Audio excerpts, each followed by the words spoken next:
आपने पिछले दिनों कुछ देखा होगा और मैं आपको स्मरण कराना चाहूंगा उसको लेकर के। मैं भौचक था।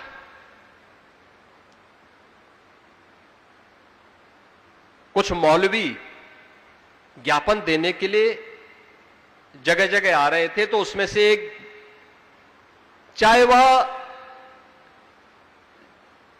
किसी कारण से रहा हो, लेकिन एक ज्ञापन मेरे पास भी पहुंच गया था।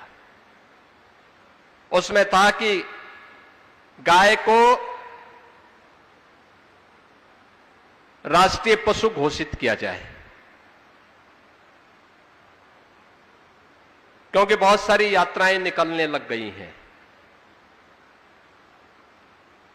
मैं भौचक था।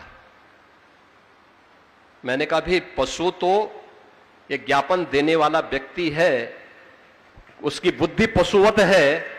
अरे गाय हमारी माता है, जन्म जन्म का नाता है। गाय हमारी माता है, वह सनातन धर्म की माता है।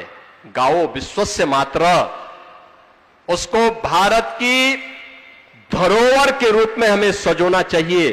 अपने घरों में गौपालन का काम करना चाहिए, और हम लोग तो कर रहे हैं। मैं अपने आश्रम में भी करता हूं, और मुख्यमंत्री के रूप में 16 लाख गायों का देखभाल करके गौशालाओं का संरक्षण, गौशालाओं के माध्यम से उनका संरक्षण करवा रहा हूं। हम लोग तो इसका काम कर रहे हैं। तो मैंने उन मौलवियों में से कुछ को फोन किया। मैंने कहा भी मुझे एक बात बताओ, ये तो हमारी सनातन धर्म की धरोहर है, भारत की धरोहर है, आपने पशु क्यों कहा?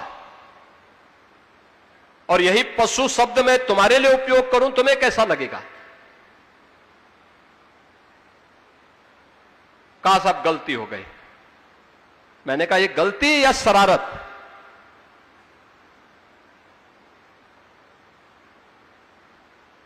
और ये शरारत बार बार क्यों?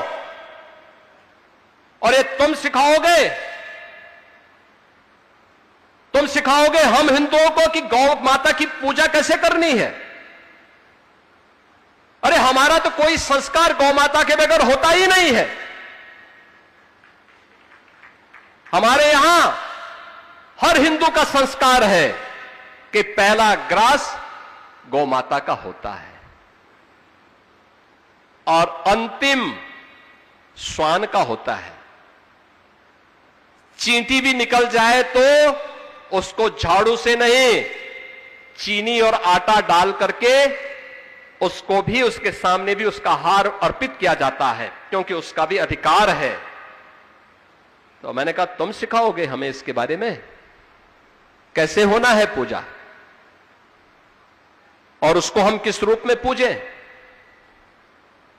ये उपदेश अपने कौम के अंदर देते, गौ तस्करी और गौ हत्या करना बंद कर देते, तो कम से कम हमारी जो पुलिस वहां लगी है उसको हम कुछ दूसरी जगह लगा देते।